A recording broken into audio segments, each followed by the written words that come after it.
Well, here we are today. I'm back in the garage working on the 4Runner. No, there's nothing wrong with it. I'm actually installing a radio head unit that was sent to us to review, so that'll be in an upcoming video. You don't need to know that, and I'm wasting your time with that right now because you're here to talk about GMRS radios, and I'm here to talk about them too.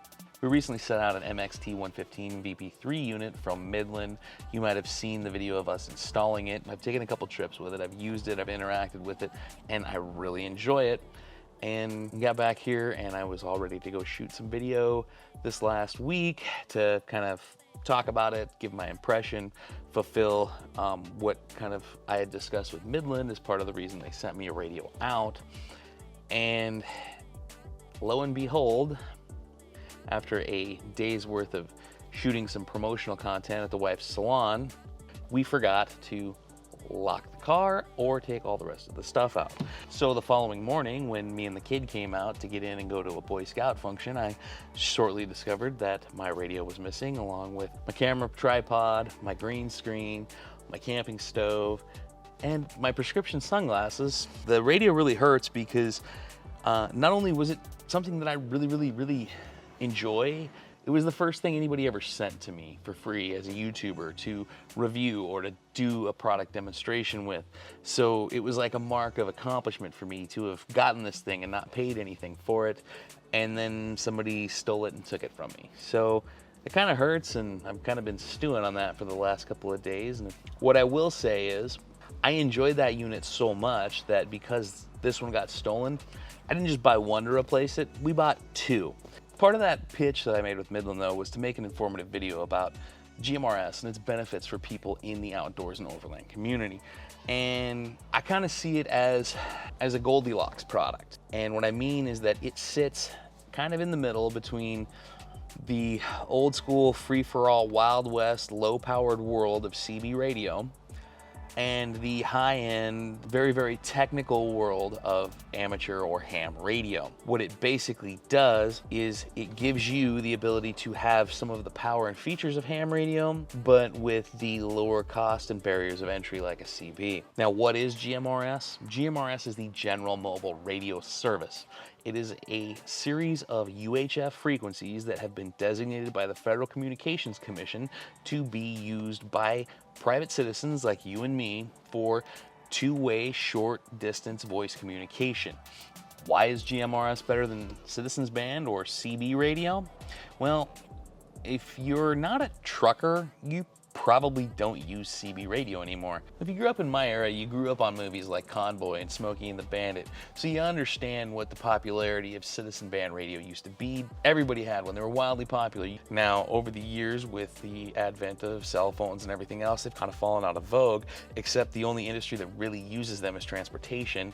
And I don't know if you've ever driven by a truck stop on Channel 19, but you'll only do it once before you realize that this might not be the thing for you unless you absolutely need to find low-rent prostitutes. On the road on back, I'm in the first house on the right, Donna's Ranch, and I'm Portia. CB's also limited because it's just not as powerful. It has a wattage limit that is a lot lower than things that you're going to find in amateur radio or in GMRS, and the signal quality is just not as good. It's simplex communication. It's just radio to radio on the same frequency, whereas GMRS can use things like repeaters. What are repeaters? Well, they're the coolest part about this whole thing, and they're the thing that got me the most excited about getting into GMRS, so stick around to the end to find out what they are. How is GMRS a better alternative for people like you and me than traditional amateur or ham radio? Well, it's just not as complex, it's not as technical. Ham radio, you need to get some education so that you can go somewhere and sit down and pass a proctored test, and then the federal government will give you a license that says you are able to communicate at these different levels. And I should note it's these different levels because there are 3 different tiers of amateur radio licensing that you work your way up to.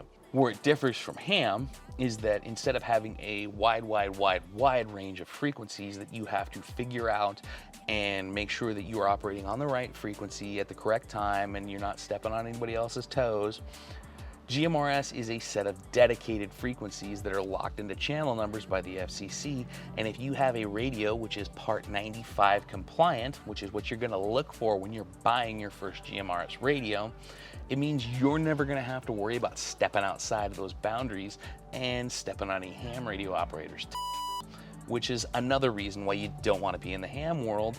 And if you want any more anecdotal evidence of why being in the ham radio world is it's kind of dirty, just go watch Not a Rubicon. He talks about that all the time. GMRS, because it's locked into a certain set of frequencies, means that there is only a certain set of frequencies that you have to worry about trying to get somebody found on, meaning that you're more likely to have somebody monitoring one of those certain sets of frequencies if you're going to need to get out and get a signal out. It also makes it really easy and standardized when you go to meet up with people that you've never been on a ride with before or anything else. You just say, I'm on GMRS 20, and that's the channel that we use, and everybody puts their radio onto GMRS 20, and it's easy peasy. Nothing having to do with like, well, I'm on 462.752, right? Or 725. You don't have to worry about that. Just channel 20, there you go. GMRS doesn't require you to take a test or to have to go through different tiers of licensing, but it does require you to get a license. And what that means is you got to go to the FCC's website, you got to jump through a couple of hoops, fill out an application, pay a fee, which at the time I'm recording this is $70 for a 10-year license. Now, they are in the process of making that $35 for a 10-year license, and up until very, very recently, they have just said it's going to be sometime in 2021, but in the last couple of weeks, they did release that I believe it's going to be at the end of April, I think, or May. So it's very close around the corner that rate, that $70 is going to be cut in half for a 10-year GMRS license.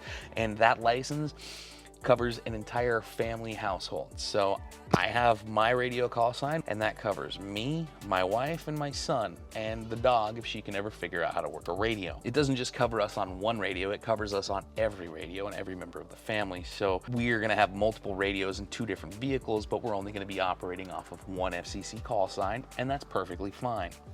What are repeaters? Well, repeaters are a way of extending range. Basically, somebody will put a radio tower up on top of a mountain or a high place because that is the most advantageous thing to gain range, is adding elevation to any antenna, you know, because the world's round, so if you get up higher, you can see over more curves. If you're a flat earther, just go ahead and click off right now. With that radio in a high point, that allows me on the east side of the mountain to talk to somebody on the west side of the mountain that if we were using just straight radio to radio communication, the mountain would not allow us to talk to. No matter what the wattage in our radios were, it's just not gonna penetrate that mountain. But if you put a repeater up here on top of it, then my signal will go up to the repeater. The repeater will then broadcast it back out over the whole area, and somebody over on the other side will hear it and be able to shoot me a message back, vice versa. And what that works through is a process called duplex communication. So when you turn to a repeater and you change your channels from simplex mode to repeater mode, what's going to happen is that your channel, let's say we're using channel 16 on GMRS. If we're going to use repeater 16, what's going to happen is that our radio will continue to monitor channel 16, but it will transmit onto another set of frequencies. And that set of frequencies is what the repeater at the top of the mountain is monitoring. Now, there is a tone that's required that will key up. As soon as you key up your microphone and you broadcast the right tone, that's the repeater's cue to go, okay, this is the one I'm gonna listen to and repeat. So what it does is it hears you on that side channel, and then it outputs what you're saying, because your tone was valid, out on channel 16 to everybody in the world. And that's what's called duplex communication. You're transmitting in one frequency and receiving in another, because that repeater can't hear and transmit at the same time. It would be giving itself the effect of a Jimi Hendrix solo. Repeaters are independently owned and operated usually. Well, I mean, they are. For our intents and purposes, they're privately owned entities. And They're either owned by an individual person, or there are a lot of radio clubs that own these repeaters. And for the most part, a lot of people choose to allow their repeaters to be used by the public. Some people do keep them private, and they do not publish their privacy codes so that you don't have access to their repeater to be able to transmit your signal out. Like I said, there are a lot of people though that like to share that, and they see the value in sharing that as a tool for emergencies. You know, there are a lot of areas where you don't have cell phone service, but you can put a repeater up on top of a mountain and cover a local area. There are communities like Crown King here in Arizona, which we were up wheeling at a few weeks ago when I was testing out these radios, and there are actually 2 GMRS repeaters in the area. One's a local one that the local residents use for local communications, and actually I can hear those repeaters from Crown King down here in Phoenix no problem, which is really cool because I can also reach them and transmit out all over the area, and I'm well over 30-40 miles away from this antenna. Now the second tower up there is one that's really interesting to me because it's part of a network of repeaters. And what that means is literally what it says. There are, I don't know, let's say 10 or 15. I don't know an exact number. Maybe I'll go look it up and tell you. But there is a Southwest repeater network, and they have repeaters that stretch all the way from Albuquerque, New Mexico to Sierra Vista in Arizona. And these repeaters are all networked through the internet so that when you are able to key up and transmit on one of the repeaters, it transmits on all of them, which is totally cool because you just basically covered 600 or 700 miles with a 15-watt radio. Like, just think about that. I mean, I could sit in Sierra Vista, Arizona, right on the border of Mexico, key up a little 15-watt radio in the dash of my car and be able to talk to someone in Albuquerque, New Mexico. Or actually, further than that, probably all the way to the Colorado state line. Now, they do this by networking through the internet, and there's a cost, and people usually join these clubs, and that's what their membership dues go towards, is paying this stuff out. But a lot of these clubs, again, see the value of emergency use, and they will give the general public access to those repeaters so that you ever have a problem, you're gonna reach somebody. If that radio is transmitting clear across the Southwest, somebody's gonna hear that and be able to come find you if you can get to a repeater and key up on it. The other cool thing, this particular one, and a lot of them do it, they link in through Zello. So I can key up any of those repeaters in that whole network right now from my cellular phone, which is totally cool. You can sit on here and be anywhere in the world and have access to those repeaters over that networked area. I never even imagined you could do that. Like, I could literally be on the other side of the world. I could give this app access to, like, well, my buddy Max in Cape Town, South Africa, and he could key up and start talking to people here in Arizona. I don't know about the legalities of that because that's an international thing and the FCC and whatever, but I mean, in theory, it could probably happen, right? And that's just a network that everyday people own. It wasn't a big piece of infrastructure that was built by a major corporation or anything else. It was just people that wanted to get together, and they built their own radio network, and they talk all over on it, which just blows my mind. To find these repeaters in that tone, oh, there went my repeater right there, did you hear it? A great place to find a repeater to use is a website called mygmrsmap.com. Basically, my GMRS map is like a Google map overlay with a bunch of repeaters on it all over the country. And you can go and click on those individual repeaters, and it, in many cases, will just give you the tones that you need to access that repeater, because those private individuals that own those repeaters just say, okay, go ahead and use them. Sometimes they will require that you ask, and then they will email you the correct information to access the repeater, or some just in general do not want their things to be public, and they'll either require you to become a member, or they just won't allow you to use it, then it's their private thing. Anyway, most of the ones that are on my GMRS map are ones that you can access, so it's definitely worth looking into. And then the other thing is if you know there are some GMRS repeater clubs in areas that you live in, like here in Phoenix, we have a local one. You could go to their website and either get short-term access by asking, or just go ahead and become a member and get permanent access. Now, as far as how well that particular radio that we had worked out, well, I really enjoyed it. I enjoyed it so much that we have gone ahead and ordered 2 to replace the one that got stolen. We're gonna have one in both vehicles. That's how good of a value I feel that they are. With pricing for repeater-capable Midland radios, which the base MXT115 that comes with just a regular magnet-mounted antenna, that's what it retails for, is $149.99 or $150. You get the same capabilities as the VP3 pack that I got with the Ghost antenna for 50 bucks less. As far as I had my apprehensions about a 15 watt radio going into it, but after spending a weekend with some jeeping friends from Tucson all the way up in the snows of Crown King, I discovered that 15 watts was more than ample to send a signal a couple miles through the trees. I think it was such a valuable piece of gear that, again, we're going to go out and buy 2 more with our own money and feel totally confident about it. Why I feel like Midland was a good choice? Well, their build quality is a lot better than just about anything else that you're going to find in a specific GMRS radio. There are some other imported brands out there that just aren't built to the same quality level. The other thing that you're gonna find with some of them is they may or may not have the appropriate approvals for Part 95 certification with the FCC. WR, so I hear you. Thank you. Checking out my buddy's new handy talking. Seems like they're making the trip. Thank you. Peace out. Copy, have a good day. So I just communicated with a guy, I don't even know where he's at. Somewhere in the Southwest with my cell phone and a thingy. That was crazy. I'm gonna go ahead and pop out of there. So why I thought the Midland was a good value? Well, the build quality is a lot better than a lot of the things that you're gonna find out there. They're also compliant to the FCC Part 95 regulation for GMRS radios, which means they're not gonna do anything that's not permissible, that's gonna land you in hot water with the GMRS police or the ham radio police or the actual radio police, the FCC. They're also, like, going back to that build quality thing, they're a vendor who's around and they're known and they're active in the community. I'm sure that you have seen plenty of Midland ads on your social media feeds. They're a big company, they make real radios, they've been around for a long time, they're respected in the industry. You're going to get a good product from a company that's gonna stand behind it and be there for a while. They're versatile. I mean, you can connect to many different repeaters and have a lot of versatility, but they're also very, very simple.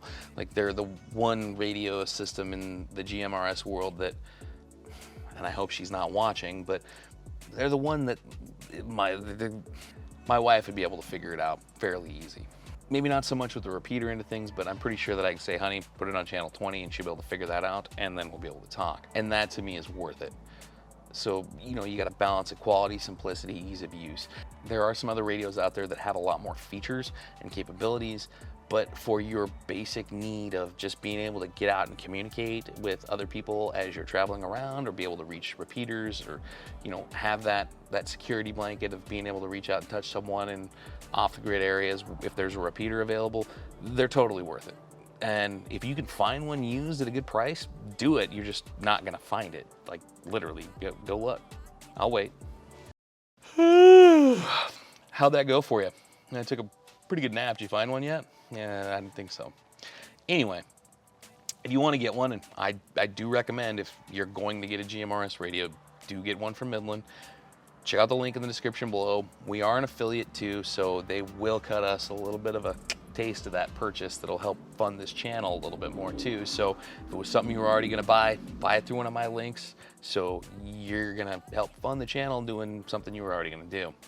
Some considerations, just some thoughts that you may want to consider, because they are so simple. There are other radios out there in the world that are a little bit more advanced, and I assume if you're ready for a more advanced radio, number one, you're probably not watching this video anyway. You've already clicked off and gone to somebody else's video who was going to be talking about all the advanced features of advanced radios. More advanced units out there, you can program channels so that if you're looking for a specific repeater in a specific tone, you can program that in so that when you go driving down the road, you can hit that repeater that's on channel 16 with tone whatever, and then go to another place and hit channel 16 with a different tone.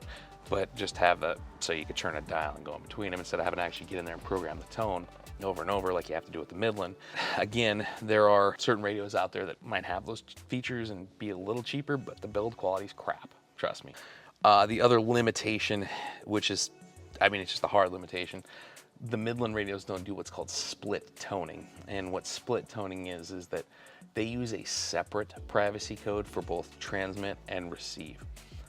I don't know why that is, but there are a few repeater sets around, and one of them is the local Phoenix Metro Repeater Club here in Phoenix. So I'm not going to become a member of them because they don't split tone. Now, it's kind of weird to me to want to split tone because the #1 manufacturer of GMRS radios, or widest distributed ones, don't have that ability too. There's very few of them. So it's just kind of an elitist thing, really, to tell you the truth, and whatever. Anyway, the Midland radio can't split tone. It's a very rare occurrence. You're probably not going to run into it, but if you do need to use a repeater that has split tones, you're going to want to look at somewhere else to find your radio until Midland does come out with one that is capable of split toning. Beyond that, like I said, can't wait till my new ones to get here because I got to go out tomorrow and do a trail run with some friends, and instead of my nice mobile mounted radio that was powerful and clear, I got to use the little rinky-dink battery powered ones, which, don't get me wrong, if that's all you can afford, that's all you can afford, and they're a lot better than 2 Campbell's cans and a piece of fishing line, but I kind of missed that radio, man. It was really nice. So anyway, as always, I'm Matt Kester. You can find me on Instagram at Frugal Explorer Dad. Check out the channel at Secondhand Overland on Instagram, and until next time, be good.